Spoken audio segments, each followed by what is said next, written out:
स्वागत है आपका दिव्य हिमाचल टीवी में। मैं हूं दीक्षा शर्मा। शाम के 6 बज चुके हैं और प्रदेश की तमाम खबरों के साथ हम आपके समक्ष आ चुके हैं। कई लेटेस्ट अपडेट्स आज इस बुलेटिन में हम आपके साथ साझा करने वाले हैं। देखिए, खास तौर पर बड़ी बात करेंगे कैबिनेट के 10 बड़े फैसलों को लेकर। कौन से बड़े डिसीजन आज कैबिनेट की ओर से लिए गए हैं। सीएम सुक्खू की अध्यक्षता में ठीक 11:30 बजे कैबिनेट बैठक सचिवालय में हुई। बड़े फैसले आज लिए गए हैं। किन वर्गों को राहत मिलने वाली है, जानकारी आप तक पहुंचाएंगे। एसएमसीज को देखिए अब राहत मिलने जा रही है। गेस्ट टीचर भर्ती भी होगी। विरोधी स्वर इसमें उठे थे, जिसके बाद भर्ती को होल्ड पर रख दिया गया था, लेकिन एक दफा फिर गेस्ट फैकल्टी भर्ती होने जा रही है और इसके लिए समय क्या निर्धारित किया गया है, ये भी जानकारी आप तक पहुंचाने वाले हैं। पहली कक्षा के दाखिले को लेकर यहाँ क्लैरिटी मिल गई है कि किन बच्चों को पहली कक्षा में दाखिला मिलेगा, यानी कि किस उम्र के बच्चों को पहली कक्षा में दाखिला मिलने जा रहा है, ये भी जानकारी आप तक पहुंचाएंगे। कॉलेज अवार्ड पॉलिसी को भी मंजूरी दे दी गई है। इसी तरह से प्रभावितों को लेकर बड़ा फैसला हुआ है। वही प्रभावित प्राकृतिक आपदा में जिनका बड़ा नुकसान हो गया था, और भी कई बड़े निर्णय हुए हैं। बारी बारी से आपको जानकारी देंगे, लेकिन सबसे पहले शुरुआत मौसम से करना चाहेंगे और दिन भर में जो घटनाएं पेश आई हैं। देखिए, मौसम आज के लिए फिर खराब बताया गया है। 4 जिलों में लाहौल स्पीति, किन्नौर, कुल्लू और चंबा, यहाँ चोटियों पर भारी बर्फबारी हो सकती है, लेकिन अगले कल से मौसम साफ बना रहेगा। सभी 12 जिलों में मौसम साफ रहने का पूर्वानुमान जारी किया गया है मौसम विज्ञान केंद्र की ओर से। समग्र शिक्षा अभियान और SCERT सोलन की ओर से एक नई पहल की गई है, जिसमें माताओं को ही शिक्षिका बनाया जा रहा है। जिन माताओं के बच्चे प्री नर्सरी में हैं, उन्हें शिक्षित किया जा रहा है। दरअसल उन्हें बौद्धिक विकास, इसके अलावा शारीरिक विकास और भाषा विकास से जुड़ी जानकारी दी जा रही है, ताकि बहुत कम उम्र में ही बच्चों को विकास के बारे में वो बता सकें, बच्चों का बौद्धिक विकास हो सके और अन्य परेशानियां बाद में जिस तरह की बच्चों को आती है स्कूली स्तर पर वो ना आ पाए। इसके लिए शुरुआत हो गई है। हमीरपुर में आज ये कार्यशाला आयोजित की गई थी और हमीरपुर में नदौन, सुजानपुर, भोरंज ब्लॉक की तकरीबन 43 माताएं इस कार्यशाला में भाग लेने के लिए पहुंची हुई थी।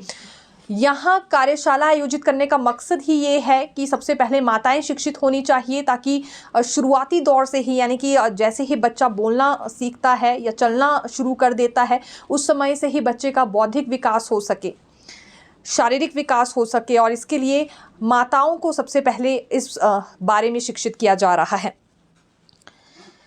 देखिए, सोलर फेंसिंग पर सब्सिडी जारी रहेगी। ये किसानों और बागवानों के लिए राहत भरी खबर है। हालांकि किसानों और बागवानों से राय मशवरा करने के बाद ही ये फैसला सरकार की ओर से लिया गया है। 2023 में सोलर फेंसिंग पर सब्सिडी देना बंद कर दिया गया था। कारण उसका ये था कि कांटेदार तारों को लेकर ज़्यादा डिमांड आ रही थी और कांटेदार तारों को लेकर ही आवेदन भी किए जा रहे थे, जिसके बाद सरकार ने सोचा कि कांटेदार तारों को लेकर ही यहाँ सब्सिडी भी दी जाएगी और इसके अलावा दूसरा विकल्प बंद कर दिया जाएगा। लेकिन अब सरकार ने निर्णय लिया है कि दोनों विकल्प ही जारी रखे जाएंगे, यानी कि सोलर फेंसिंग पर भी सब्सिडी बिल्कुल दी जाएगी और इसके अलावा यदि कोई किसान बागवान कांटेदार तारे खरीदना चाह रहे हैं तो उसके लिए भी यहाँ सब्सिडी सरकार की ओर से प्रदान होगी। जैसे कि पहले 70% सब्सिडी दी जाती थी सरकार की ओर से, आने वाले समय के लिए भी यह 70% अनुदान ही जारी रहने वाला है।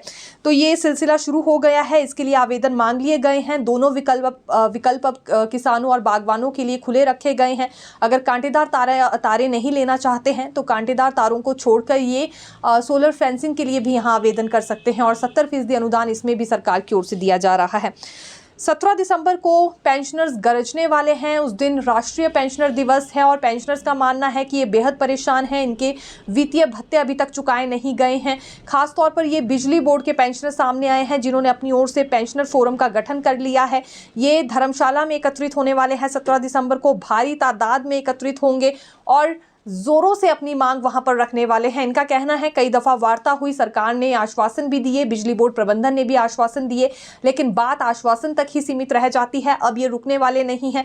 इसीलिए 17 को सभी एकत्रित होकर पूरे जोर से अपनी मांग वहां उठाने वाले हैं और जो वित्तीय भत्ते अभी तक चुकाए नहीं गए हैं सरकार की ओर से जल्द उन्हें दिया जाए, ये भी गुहार इनकी ओर से एक दफा फिर लगाई जाएगी। ये रणनीति तैयार कर रहे हैं और इस बार काफी हटकर इनकी रणनीति रहेगी, ये भी पेंशनर्स की ओर से दावा हुआ है। ये बिजली बोर्ड के पेंशनर्स हैं। देखिए, आखिरकार ऐसा क्या हुआ कि महाराष्ट्र में हिमाचल की कबड्डी प्लेयर्स रो पड़ी। ये आज की ही जानकारी है। वीडियो वायरल हो रहा है जिसमें हिमाचल से गई कबड्डी छात्राएं रो रही हैं। महाराष्ट्र में दरअसल हिमाचल और महाराष्ट्र के बीच ये कबड्डी मैच होना था, राष्ट्रीय स्तर का मैच बताया जा रहा है और अंडर 14 टूर्नामेंट्स वहां पर जारी थे। इसी बीच हुआ क्या कि कुछ एक खिलाड़ियों को वहां ग्रीन कार्ड थमा दिए गए, जबकि उनकी गलती नहीं थी और कुछ छात्राओं पर अनावश्यक दबाव भी बनाने की कोशिश की गई है। ये टीम कोच की ओर से ही जानकारी दी गई है। टीम कोच का ये भी कहना है कि भेदभाव हुआ है वहां पर हिमाचल की कबड्डी छात्राओं के साथ, जो कि ठीक नहीं है। वीडियो में ये छात्राएं रोती विखलाती नजर आ रही हैं और सरकार से गुहार लगा रही हैं कि इस पूरे मामले में हिमाचल सरकार हस्तक्षेप करें, वहां इनके साथ अन्याय हुआ है। महाराष्ट्र टीम को जिता दिया गया है, ये उचित नहीं है, जबकि बेवजह इन पर पहले तो दबाव बनाया गया और उसके बाद बिना गलती के ग्रीन कार्ड इन्हें थमा दिए गए। ये कहां तक उचित है? अपनी मेहनत से वहां तक पहुंची थी। अब ये मामला फिलहाल कितना ज्यादा बढ़ता है देखना होगा, क्योंकि इस पूरे मामले को लेकर एसजीआई के महासचिव को भी पत्र जारी कर दिया गया है। और जैसा कि हमने कहा, ये 88वीं यहाँ कबड्डी अंडर 14 प्रतियोगिता बताई जा रही है। तो 68वीं ये कबड्डी प्रतियोगिता थी, अंडर 14 है, राष्ट्रीय स्तर की प्रतियोगिता थी और यहाँ कई तरह के आरोप फिलहाल कबड्डी छात्राओं की ओर से लगाए जा रहे हैं दूसरी टीम पर भी, और ये भी माना जा रहा है कि निर्णायक मंडल ने वहां सही निर्णय नहीं दिया है। फिलहाल अब यहाँ की जो एसोसिएशंस बनी है खेल को लेकर, वो क्या प्रतिक्रिया इस पर देती है, ये भी देखना रोचक रहने वाला है। देखिए, जो हीटर का किराया लिया गया है उस पर एचआरटीसी प्रबंधन की ओर से स्पष्टीकरण सामने आ गया है। एचआरटीसी प्रबंधन ने साफ करते हुए ये कहा है कि जो लगेज पॉलिसी के अनुसार किराया बनता था वही इन छात्रों से लिया गया है। ये 4 दिसंबर की बात है, जब 2 छात्र शिमला से धर्मशाला जा रहे थे एचआरटीसी बस में। इनके पास 5 बैग थे, एक टेबल था और एक हीटर था। हालांकि लगेज पॉलिसी के अनुसार अगर आपके पास 30 किलो तक का सामान होता है या 2 बैग किसी भी आकार के हैं तो आपसे किराया नहीं लिया जाएगा, लेकिन इनके पास 5 बड़े बैग थे, एक हीटर था, एक टेबल भी था। इस वजह से हीटर का किराया लिया गया है। 1.5 किलो का कम से कम हीटर बताया जा रहा है। लगेज पॉलिसी के अनुसार कंडक्टर ने यहां कोई गलती नहीं की है, ये एचआरटीसी प्रबंधन ने कहा है, लेकिन उसके बावजूद भी सभी कंडक्टर्स को एकजुट करके उन्हें लगेज पॉलिसी का ज्ञान एक दफा फिर दिया जाएगा। लेकिन इस पूरे मामले में जो जांच हुई है, कहीं भी कंडक्टर की गलती नहीं है, क्योंकि सामान छात्रों के पास बहुत ज्यादा था, इसीलिए हीटर का किराया काटना पड़ा है और बेवजह इस मामले को तुल दिया जा रहा है। विपक्ष इसे मुद्दा बनाने की कोशिश कर रही है, ये भी प्रबंधन की ओर से यहां कहा गया और ये कांग्रेस सरकार भी कहती हुई नजर आ रही है कि हर बात का मुद्दा बनाने की कोशिश भाजपा कर रही है। इनके हाथ कुछ नहीं लग पा रहा है तो बेवजह की बातों को ये तुल देने में आ गए हैं। हालांकि आज नेता प्रतिपक्ष जयराम ठाकुर ने कॉन्फ्रेंस बुलाई थी और 2 से 3 बड़े सवाल उठाए हैं। एक तो ये कि आउटसोर्स कर्मचारियों को पिछले 4 महीने से कुछ एक क्षेत्रों में वेतन नहीं दिया गया है। पेंशनर्स अपनी पेंशन के लिए तरस रहे थे, 12 दिसंबर को जाकर इन्हें पेंशन मिली है। ये कैसी व्यवस्था है सरकार की? 2 साल का कार्यक्रम कांग्रेस सरकार ने आयोजित किया, 25 करोड़ रुपए इसमें लगा दिए। एक तरफ कमजोर वित्तीय स्थिति का रोना सरकार रोती है और दूसरी तरफ 25 करोड़ का कार्यक्रम आयोजित करती है। ये कैसा व्यवस्था परिवर्तन है? ये भी नेता प्रतिपक्ष की ओर से सवाल किया गया है। हालांकि देखिए, यहाँ प्रतिभा सिंह पर भी आज तो जयराम ठाकुर बोले हैं। इनका कहना है कि कांग्रेस के नेताओं में भाषण देने के लिए होड़ लगी रहती है कि कौन पहले और कितना ज्यादा कहेगा, इसीलिए तो महिला नेता को भाषण देने से बीच में ही रोक दिया गया। ये उचित नहीं है, महिला नेता का अपमान किया गया है और भाजपा इसकी कड़ी निंदा करती है। जब जयराम ठाकुर से यह सवाल किया गया कि क्या प्रतिभा सिंह को वो इसके बाद सम्मान देंगे, तो जयराम ठाकुर का कहना था कि ये प्रतिभा सिंह पर ही निर्भर करता है। यानी कि खुले तौर पर संकेत दिए हैं जयराम ठाकुर ने कि अगर प्रतिभा सिंह चाहे तो भाजपा के द्वार उनके लिए खुले हैं। ये मायने ही फिलहाल आज इस बयान के निकाले जा रहे हैं। सीपीएस की कुर्सी बचाने के लिए 10 करोड़ से ज्यादा खर्च कर चुकी है कांग्रेस की सरकार, लेकिन फिर भी सीपीएस की कुर्सी नहीं बचा पाएगी। ये दावा भी नेता प्रतिपक्ष जयराम ठाकुर की ओर से आज उनकी प्रेस वार्ता में किया गया है। पिछले कल उप मुख्यमंत्री मुकेश अग्निहोत्री खूब गरजे थे 2 साल के कार्यक्रम के दौरान। मंच से बड़ा भाषण उन्होंने दिया और आज भी उनके भाषण को हालांकि काफी सराहाया भी जा रहा है कुछ एक बातों के लिए और चर्चा में उनका भाषण बना हुआ है। लेकिन इस पर पलटवार करते हुए नेता प्रतिपक्ष ने यह कहा है कि डिप्टी सीएम में धैर्य नहीं है, ना ही शर्म है। वो कुछ भी कहते हैं। इससे पहले भी जब वो लीडर ऑफ अपोजिशन थे तो रात के 2 बजे भी वीडियो रिकॉर्डिंग करने लग जाया करते थे। तो इनमें संयम नहीं है, शर्म नहीं है और सब्र नहीं है। और जो कांग्रेस सरकार में होते हुए उनमें फ्रस्ट्रेशन आ गई है, उन्होंने मन से केवल वही निकाली है। ये बड़ा बयान कहना चाहेंगे जो नेता प्रतिपक्ष की ओर से कहा गया है डेप्यूटी सीएम पर। हालांकि राजीव शुक्ला का नाम यहाँ नहीं लिया नेता प्रतिपक्ष ने, लेकिन उनका कहना था कि ये जो दिल्ली से नेता आए थे बार बार रावण शब्द का जिक्र कर रहे थे, ये रावण शब्द उन्होंने किसके लिए इस्तेमाल किया है? अगर पीएम मोदी के लिए किया है तो उन्हें जल्दी ही इसके लिए माफ़ी भी मांगनी होगी। ये भी बड़ा दावा आज किया गया है नेता प्रतिपक्ष की ओर से। आरोप उन्होंने आज भी बहुत सारे लगाए हैं कांग्रेस सरकार पर, कई सवालों के जवाब मांग लिए हैं। अब आना चाहेंगे कैबिनेट बैठक पर। ठीक 11:30 बजे मुख्यमंत्री सुक्खू की अध्यक्षता में कैबिनेट बैठक शुरू हो गई थी। कौन से बड़े फैसले लिए गए हैं आपको जानकारी देते हैं। प्राकृतिक आपदा पिछले वर्ष हिमाचल प्रदेश में आई थी मानसून के दौरान। हालांकि इस बार फिर इतना नुकसान नहीं हुआ है, लेकिन पिछली बार काफ़ी ज़्यादा नुकसान हो गया था इस साल के मुकाबले। लेकिन प्रभावित तो खैर इस बार भी सामने आए हैं। ऐसे प्रभावित जिनका घर बहुत बुरी तरह से टूट गया है या पूरी तरह से डिस्ट्रॉय ही हो गया है, 7 लाख रुपए उन्हें दिए जाएंगे सरकार की ओर से। वहीं आंशिक रूप से जिनका घर प्रभावित हुआ है उन्हें 1.5 लाख रुपए दिए जाएंगे। ये रिलीफ पैकेज सरकार की ओर से जारी किया जा रहा है और आज इस फैसले को मंजूरी मिल गई है। पंजाबी और उर्दू टीचर्स की भर्ती होने जा रही है, इस फैसले को भी मंजूरी मिली है। 31 पद भरे जाएंगे, 17 पद इसमें पंजाबी टीचर्स के भरे जाएंगे और बाकी 14 पद उर्दू टीचर्स के भरे जाने हैं। वहीं कैबिनेट ने 80 पद खनन रक्षक और सैनिक वेलफेयर विभाग में भी 26 पद भरने का निर्णय लिया है। अंशकालीन जलवाहक अब रेगुलर हो जाएंगे। ये पिछले कई दिनों से मांग उठा रहे थे कि सरकार इन्हें रेगुलर करना भूल गई है। पहले यानी कि इससे पूर्व में सरकार 2 बार भी मौका देती थी इन्हें रेगुलर करने का, लेकिन इस बार एक बार भी मौका नहीं दिया गया रेगुलर करने का। इससे ऐतराज़ इन्होंने जताया था। 11 साल अपने पूरे कर चुके हैं। 800 के करीब अंशकालीन जलवाहकों की संख्या है शिक्षा विभाग में, तो इन्हें भी अब रेगुलर कर दिया जाएगा। ये भी आज फैसला ले लिया गया है। 2012 और 2013 में ये नियुक्त हुए थे। संख्या बहुत ज़्यादा है और 11 साल से ऊपर का समय हो गया था, इसलिए घबरा रहे थे कि कहीं ऐसा ना हो इस बार इन्हें रेगुलर ही ना किया जाए या इस साल इन्हें इंतज़ार ही करना पड़ जाए और अगले साल तक की नौबत आए। लेकिन फ़िलहाल सरकार ने डिसीज़न इनके फेवर में लिया है और रेगुलर ये होने वाले हैं। सुन्नी में एसडीएम सब डिवीज़न ऑफिस खोला जाएगा, ये भी आज फैसला हो चुका है। होम स्टे पॉलिसी को मंजूरी दे दी गई है। हालांकि ये ज़रूरी है कि जितने भी होम स्टे संचालक हैं वो अपना अपना होम स्टे रजिस्टर ज़रूर करवाए। अगर रजिस्टर्ड नहीं है, अवैध तरीके से ही उसका संचालन कर रहे हैं, तो उन पर कार्रवाई भी की जाएगी। इसके लिए कैबिनेट सब कमेटी बनाई गई थी। कैबिनेट सब कमेटी ने रिपोर्ट पेश की है। कुछ एक कंडीशंस भी उसमें दर्शाई गई हैं, जैसे रूरल और अर्बन में जो होम स्टेज होंगे अलग अलग शर्तें उनके लिए रखी गई हैं, बिजली और पानी के बिल को लेकर भी। सबसे पहले तो रजिस्टर्ड करवाना ज़रूरी है, फिर बिजली पानी को लेकर भी कुछ नई शर्तें लगाई गई हैं और नियम भी कुछ तैयार किए गए हैं जिनका पालन करना होगा। ये उद्योग मंत्री हर्षवर्धन चौहान की अध्यक्षता में कैबिनेट सब कमेटी बनाई गई थी। हाइड्रो प्रोजेक्ट्स पर भी फैसला हुआ है। इसके लिए हाई पावर कमेटी का गठन हुआ था।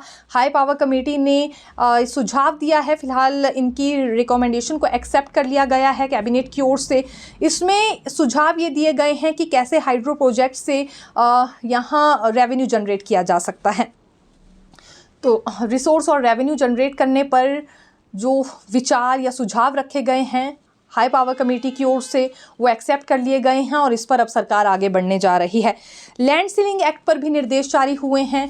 ये राधा स्वामी सत्संग ब्यास की ओर से मांग उठाई जा रही थी कि लैंड ट्रांसफ़र की अनुमति इन्हें दे दी जाए, लेकिन इस पूरे मामले को लेकर आज चर्चा हुई है और भोटा अस्पताल को छूट देने पर भी चर्चा की गई।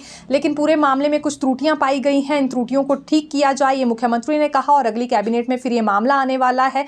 हालांकि कैबिनेट ने मुख्यमंत्री सुक्खू को इस पूरे मामले में फैसला लेने के लिए अधिकृत कर दिया है।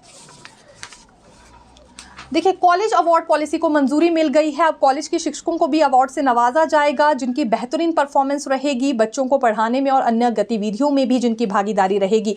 पहले स्कूल के टीचर्स को ही अवार्ड से नवाजा जाता था, लेकिन अब कॉलेज के टीचर्स को भी अवार्ड से नवाजा जाएगा 5 सितंबर को। लेकिन शर्तें वही रखी गई हैं, महज सर्टिफिकेट इन्हें थमाया जाएगा, इसके अलावा फाइनेंशियली कोई भी बेनिफिट नहीं दिया जाएगा। यानी कि टीचर्स को अवार्ड ज़रूर दिए जाएंगे उनकी बेहतरीन परफॉर्मेंस के लिए, लेकिन सिर्फ सर्टिफिकेट देकर, इसमें वित्तीय लाभ उन्हें कोई नहीं मिलने वाला है, जैसा कि स्कूलों में भी होता आया है। पहली कक्षा के दाखिले को लेकर क्लैरिटी मिल चुकी है। इसमें कंफ्यूजन ये बना था कि जिन बच्चों ने पहले एलकेजी या यूकेजी की है, महज क्या उन्हें ही 6 वर्ष से पहले पहली कक्षा में दाखिला मिलेगा या अन्य बच्चों को भी मिलेगा। लेकिन क्लैरिटी आज इसमें कैबिनेट की ओर से ये कर दी गई है कि देखिए जिन बच्चों ने LKG UKG पहले की होगी उन्हें 6 वर्ष से पहले की उम्र में भी पहली कक्षा में दाखिला मिल जाएगा। इसके अलावा अन्य बच्चों को छूट नहीं दी जाएगी। अगर सीधा आपने दाखिला पहली कक्षा में ही करवाना है, बच्चे ने नर्सरी KG UKG कुछ नहीं की है, तो उसे 6 वर्ष की उम्र में ही दाखिला मिलेगा। उसे 5 या 5.5 साल की उम्र में दाखिला नहीं मिलने वाला है। 5 या 5.5 साल की उम्र में सिर्फ उन बच्चों को दाखिला मिलेगा जो पहले से ही अपनी पढ़ाई शुरू कर चुके होंगे, यानी कि नर्सरी KG जैसी कक्षाएं जो पहले पास कर चुके होंगे। महज 6 वर्ष की उम्र से पहले उन बच्चों को दाखिला दे दिया जाएगा। और अगर आपके बच्चे ने LKG UKG नहीं की है लेकिन पूरे 6 साल का हो गया है, तब दाखिला मिल जाएगा, लेकिन 6 साल से पहले फिर उसे दाखिला हरगिज़ नहीं मिलेगा। ये कैबिनेट की ओर से आज यहाँ बात स्पष्ट हो गई है। गेस्ट टीचर भर्ती होने जा रही है। गेस्ट फैकल्टी भर्ती पॉलिसी को लेकर भी मंजूरी दे दी गई है।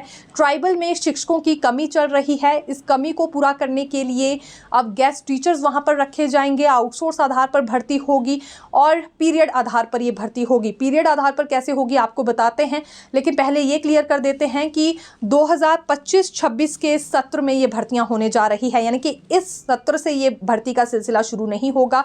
ये 2025-26 में भर्तियां होंगी। इसका एक कारण हम ये भी मानकर चल सकते हैं कि आउटसोर्स भर्तियों पर अभी रोक भी लगी हुई है। दरअसल जिन कंपनियों के तहत भर्तियां करवाई जा रही थी उसमें कुछ कंपनियां फ्रॉड भी बताई गई हैं। हाईकोर्ट ने लताड़ सरकार को लगाई है और ऐसी कंपनियों का डेटा भी सार्वजनिक करने के लिए कहा गया है। अभी तक वेबसाइट पर यह डेटा सार्वजनिक नहीं हुआ है। आउटसोर्स भर्तियां तब तक नहीं हो सकती है जब तक इन सभी कंपनीज की पूरी इंफॉर्मेशन नहीं दी जाती है या ये बात प्रूफ नहीं हो जाती कि ये सभी कंपनीज रजिस्टर्ड है या नहीं है।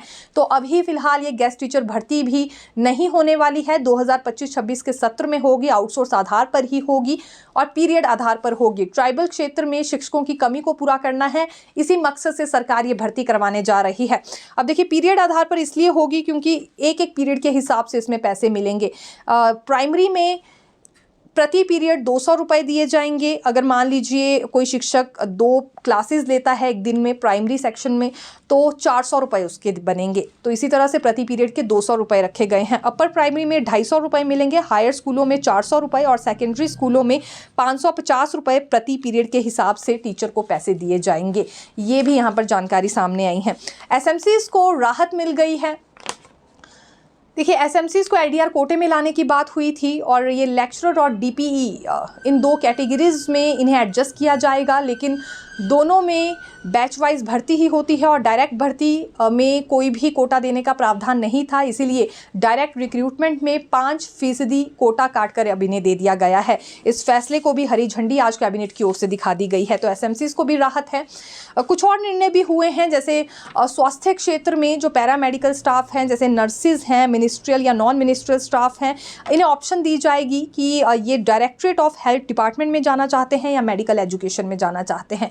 दोनों डिपार्टमेंट्स में यहाँ पद खाली हैं, दोनों में पद भरे जाएंगे और ऑप्शन दी जाएगी अभ्यर्थियों को कि वो कहाँ अपनी पोस्टिंग करवाना चाह रहे हैं, इनकी डिपार्टमेंट ऑफ हेल्थ में या फिर मेडिकल एजुकेशन में।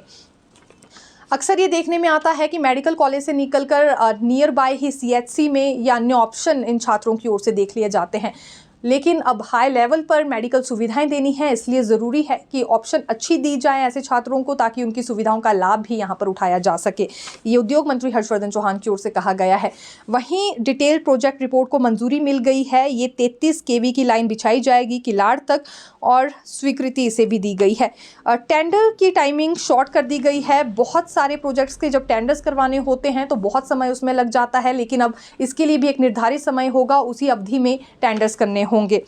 फॉरेस्ट में भी एक बड़ा फैसला देखिए हुआ है। जो DFO हैं उन्हें पेड़ काटने की अनुमति या यूं कह लीजिए अपने स्तर पर वो डिसीजन ले सकते हैं, ये पावर दे दी जाएगी। ऐसे पेड़ जो लोगों के लिए खतरा बने हुए हैं, तकरीबन ऐसे 50 पेड़ों को काटने की पावर उन्हें दे दी जाएगी। अपने स्तर पर वो निर्णय ले सकते हैं और जो पेड़ काटे जाएंगे वो यहाँ सार्वजनिक व्यवस्था के लिए इस्तेमाल किए जाएंगे, यानी कि पब्लिक रिलीफ के लिए इस्तेमाल किए जाएंगे, ये मानकर हम चल सकते हैं। तो फिर मिलेंगे नई खबर के साथ। देखते रहिए दिव्य हिमाचल TV। धन्यवाद।